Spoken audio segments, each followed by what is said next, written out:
I don't think I'm talented enough to take on a promotion or to earn a promotion. I'm inadequate. I'm not confident enough to speak in public. I don't think I deserve the spotlight. These and many more are called self-limiting beliefs. So if you've had these thoughts and more, you're not alone. Mine come creeping when I step out of my comfort zone. In this video, my intent for this video is to shed light on these beliefs that are hindering our personal growth. And I believe that since I've known, I believe when you know something, when you get to name something that is plaguing you, that has been bothering you, it gives you power to act on it because you know what exactly you're dealing with. So my intent for this video is exactly that, shed light on this. So maybe the next time such a thought crosses your mind, you're like, oh, I recognize you and I'm going to deal with you taking these steps.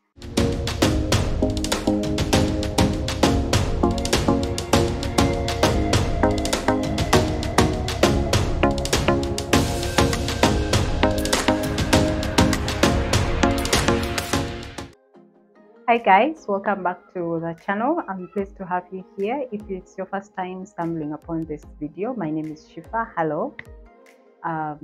Please don't forget to join by subscribing and maybe leaving me a comment. And to my returning subscribers, thank you very much. Your support, the comments you leave me, they all mean a lot. I appreciate those a lot. So have you ever caught yourself thinking all of these things, these self-limiting beliefs I mentioned before? I'm not perfect, I'm not good enough, I don't think I have the right experience to take up that role. I like literally downplaying yourself. You don't have this, you don't have, literally naming all the things you don't have or you can't do. Well, you're not alone, and these are called self-limiting beliefs. It's merely a judgment of yourself, things that restrict you from pursuing things that potentially could result into something else, because naturally our brain is designed to protect us. So it's there to protect you from maybe like that shame or failure, or like how it would feel for you to be ashamed after maybe a failure, or protection generally. Like I said, mine creeping when I step out of my comfort zone. I remember starting out, when the thought of actually starting a YouTube channel cropped up, I was like, there is no way I can do this. This is probably, the imposter syndrome kicked in right from the get-go. Like, you can't, like, how are you even going to present yourself? What are you going to say? Maybe you don't even have the vocabulary, your English is not proper, so like you're not that type of person. I remember even recording the first few videos, and I think I was even stuttering, and like it felt so unnatural. And of course, that was my brain trying to protect me from shame and maybe failure along the way. Maybe it doesn't, become something huge, or, I get laughed at. And believe you me, like, it's okay to, get laughed at and, have people criticize you for doing something. But like, right now I recognize that, but back then I couldn't, So if I kept to myself and told myself, you know what, this is not for you, you're not good enough, you don't have these skills to begin with, like to even start a channel. So that is one. The other one is still about public speech. I remember earlier on in high school, I got elected for a leadership role, but I used to like literally dodge meetings because I never wanted to stand up and speak. For me, in a way, I was scared of, standing in front of God. To date, I still have that stage fright. and you might be there laughing and be like, well, you're on YouTube, but I do have that stage fright. And for me, talking to a camera is it improved that stage fright for me, because when I'm speaking, when I'm recording, of course there is no one, but when I let it out there, well, it's like, hello, the world is watching. Anyway, then the other one is in my career. So I have IT background, like I studied IT for my bachelor's, and I hadn't practiced it in the real, like I didn't do an internship or anything, and now I'm embarking on that. So me, in the beginning, I was so afraid. I'm like, I don't think, right from the get-go, actually, I was like, I don't think I even can pursue this for a career, because it's been long. I took a long break away from it, so I'm not sure this is for me. But let me tell you, when you allow yourself, give yourself permission to dive into something, it changes everything.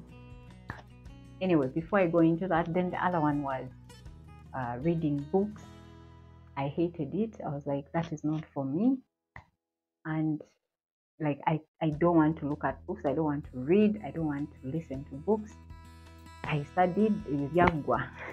So in a way, before I didn't recognize that these things were holding me back. They were pulling me away from my personal growth, and I needed to work on that. If you've had this, if you've experienced these thoughts creeping into your mind, your head, then you know that in the moment it feels so true. Like it's so true. Like it is the reality, but it, like everything that we think is not always true. That's what you have to know. So then, what causes some of these thoughts that creep in and shape our reality in the moment? One of the causes is fear. Your fear of maybe the unknown, fear of maybe being ashamed, fear of failure. Like you don't think you can invest in a business. You don't think that you can, you can lead, you can be a good leader. You don't think you have the time, to invest in yourself, the money. So fear, essentially. Imposter syndrome. So imposter syndrome is like feeling as if you don't belong, or you're not qualified to be in that position. Like the way I just said, when I was starting out my YouTube channel, I felt like it wasn't my space to even begin filming videos, because I didn't have an experience. I didn't know anyone in the industry. I mean, I was starting from the ground up. So to date, I still have the imposter syndrome. I mean, I just talked about it in my previous video about vulnerability. I still have it, because some topics I talk about and I'm like, do I even have the experience? The topic that I'm talking about right now, right? Do I have enough information to share? Like, what am I, basic, like? And then you just have to face it. Just have to face it, So imposter syndrome, fear, and then the third one is your past experiences. Maybe you've been through a lot. I think by now we've all been through a lot. At least I believe so. So the way maybe you were treated in the past, or someone treated you, or what your experience has been in the past with a particular something, maybe when you were starting a business, it didn't go well, and maybe you lost your capital. So starting a new business again might sound like a far-fetched idea. You're like, but last time something didn't go right, right? So you're going to pull away. You're going to find yourself saying, that is not for me. I tried losing weight. It's not for me. By the way, I'm still trying to lose weight. Even when I still, keep some weight around the house, I'm still on the journey, like Nemira. So I have not come to terms with the fact that I'm not even coming to the terms with it that no, this is not for me. It's possible. It just some of these things take time. You need to be patient. So if you find yourself having these thoughts, that is what they are. And good enough, there are solutions to, maybe combat or even like reduce. I feel like you can't stop them entirely. Like my imposter syndrome, I think it's going to be there until maybe I gain enough experience or I've worked with people and I feel like confident enough to be like, yeah, I think I deserve this space. But even then, now I'm thinking about it, it might not be the case.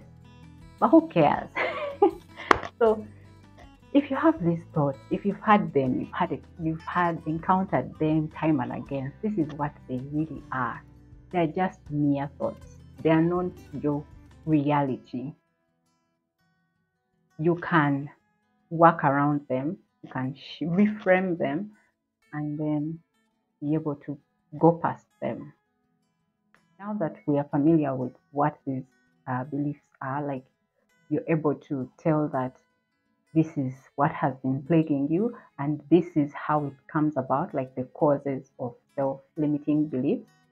Knowing these things is power in itself, because the next time you encounter this, you're going to be like, okay, I recognize this and this is not true. You're going to call this off. You're going to interrupt yourself because it is not true. You haven't tried. You're going to come up with rational reasons that are going to combat, like they're going to stop these thoughts essentially. Like you're going, I'm using like so much, I'm sorry. So the point I'm trying to put across is knowing that it is a self-limiting belief and knowing the cause of this belief is a great way to understand the thought process behind this belief, and then later on you can manage this belief. So watch out for part 2 of how you're going to overcome these self-limiting beliefs, work around them such that your personal growth can flourish. I'll catch you in my next one, and bye for now.